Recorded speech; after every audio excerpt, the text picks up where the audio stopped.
Now at 6, Hunter Biden is charged with federal tax and weapons offenses, but will he serve jail time? What the DOJ is recommending. Plus, a closer look at gun safety after a 5-year-old was accidentally shot and killed by another child in McKee last night. And more affordable housing in Lexington. We'll take you to a ribbon-cutting ceremony today for the Alcove at Russell. I'm Chief Meteorologist T.J. Shuck. Lots of muggy air out there on this final day of spring. A lot of the area dry. Much of the activity confined to southern Kentucky. Got some heavy rain, a lot of lightning running through Barberville down toward Williamsburg. Your Storm Team forecast is coming up. You're watching ABC 36 on your side. News at 6. Good evening, I'm Erica Bivens. And I'm Paxton Boyd. Thanks for joining us. A 5-year-old accidentally shot and killed by another child last night in McKee is another reminder about the importance of gun safety. Kentucky State Police says it happened at a home in Jackson County after a 7-year-old shot a 5-year-old. ABC 36's Anna Medina spoke with an armory on gun safety tips as well as the different types of locks for firearms. She joins us with tonight's top story at 6. Impact Armory and Service here in Lexington mainly specializes in firearm repair services, and it's not in any way a retail store. It's basically like a mechanic, but for your firearms. Stephen Young, the owner, says those who own one need to be well educated to make sure they don't land in the wrong hands. If you're carrying a firearm, carry it. If you're not carrying it, secure it somewhere. As gun safety continues to be a trending topic, Stephen Young, the owner of Impact Armory and Service, says it's important to understand how firearms work. We want to make sure customers get the most out of their investments in firearms. So by partnering up with our customers to make sure that they're doing the right things to take care of them, they're properly educated to do so. Different firearms require different locks, and before you lock it away, there are a few steps to take. For safety purposes, what you always want to do is make sure before you do anything with a firearm is remove the magazine from the firearm. So if the magazine was actually in the firearm, you'd hit the magazine release, remove the magazine out of it. Next step would be to clear it and make sure it's absolutely clear. In this case, we're looking to get inside the chamber here, make sure there's no ammunition in there. Also check through the well on the bottom to make sure that nothing has fallen in that place. And once we know that it's clear, we can either use an ad hoc chamber indicator or, round indicator, something to mark that we're getting completely through the barrel and it's not obstructed. Young says one of the most popular locks is the cable lock. And you'd simply run that down through the chamber all the way to the bottom of the magazine well, and then you would lock it in place, and that firearm is locked up. You can't do anything with it.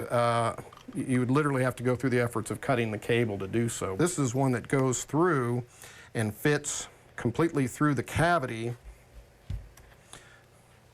so that it blocks the ability for what it does is you basically put that on, lock it in place,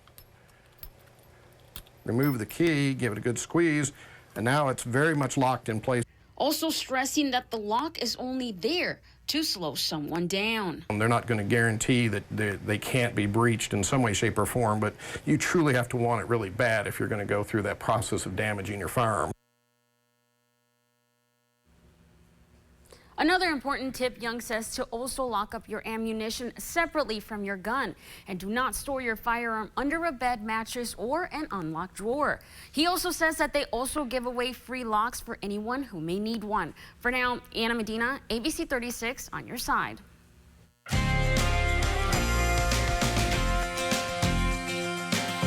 All right, let's get another check on that forecast now with our Chief Meteorologist, T.J. Shuck. Summer may be officially just a day away, but that mugginess already here. Oh, yeah. Yeah, just kind of slowly easing into it. Sunday it felt a little bit, yesterday a little more, and today it is firmly in place. There, yeah. Yeah, we got the moisture around, and not everyone has seen rain today. It's been relatively dry along and north of the I-64 corridor, but this afternoon, with that low to the south, that has helped fuel some shower and thunderstorm activity. This stuff, just some solid rain. Richmond running down to the south along I-75 and coming up through Bryantsville there in northern Garrett County. But the area of concern, man, look at this. Just east of London, running down now west of Barberville. A lot of lightning with this coming up on Interstate 75. So Corbin, you're going to see the brunt of this because it's going the opposite direction. Normally it's west to east. This is east to west. Williamsburg in on it. Torrential downpours. And again, again, a lot of lightning, so you'll definitely want to be careful down there.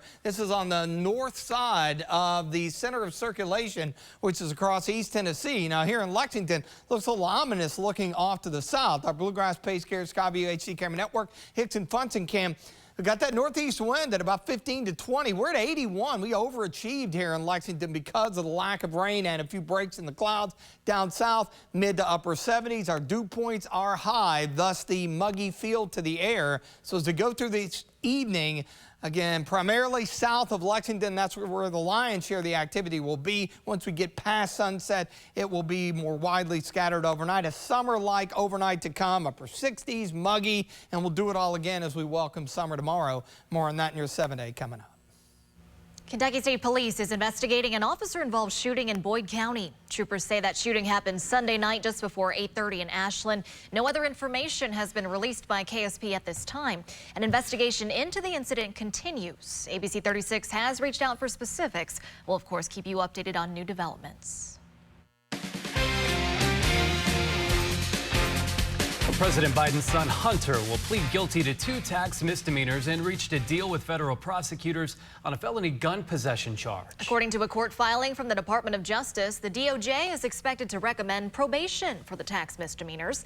The gun charge will likely be diverted, meaning it'll be dismissed if Hunter Biden abides by certain conditions for a period of time. Final sentencing decisions will, of course, be up to the judge. The White House saying in a statement the Bidens love their son and support him. According to Hunter Biden's attorney, the deal with prosecutors will resolve the long-running federal criminal probe into the president's son. The attorney also saying Hunter Biden thinks it's, quote, important to take responsibility for these mistakes he made during a period of turmoil and addiction. Kentucky State Representative James Comer taking to social media saying, quote, Hunter Biden is getting away with a slap on the wrist when growing evidence uncovered by the House Oversight Committee reveals the Bidens engaged in a pattern of corruption, influence peddling, and possibly bribery. The ACLU of Kentucky and other organizations have filed motions to dismiss their case challenging 2 abortion bans after the overturning of Roe v. Wade. It comes after the Kentucky Supreme Court issued a ruling that takes away health care providers' ability to defend the right of their patients. In a statement released today, the group says in part, quote, numerous obstacles stand in the way of patients coming forward to participate in litigation. We remain open to hearing from patients who are in Kentucky and need to access an abortion. Those patients can pursue a challenge to the complete ban and 6-week abortion ban and help restore abortion access in the Commonwealth. ACLU Kentucky says it's now looking to hear from patients who need access to abortion and could be plaintiffs in a potential lawsuit challenging the law. 24 people arrested in a drug roundup in Laurel County following an ongoing investigation. The Laurel County Sheriff's Office and London Police say the drug investigations resulted in charges ranging from trafficking meth and possession of it to trafficking heroin, trafficking opioids, and drug indictment warrants, along with probation violation, persistent felony offender, a federal indictment warrant, and complaint warrants. Those arrested range in age from 26 to 66 and were booked in the Laurel County Detention Center. The Laurel County Drug Interdiction Task Force continues to investigate and says more arrests are expected. Lexington has a new affordable housing option. City leaders gathering at the Alcove at Russell this morning for an official ribbon-cutting ceremony. ABC 36's Jane Davenport was there and has more. I am outside of the Alcove at Russell, where a 202-unit affordable housing development has just become available. This development represents a $46 million investment to the area. It is located in Lexington's Winburn neighborhood. Mayor Gordon says she is glad to see the new development, as affordable housing is a pressing need in our city. As of right now, the Alcove is more than 26% occupied. Reporting live, I'm Jane Davenport, ABC 36, on your side.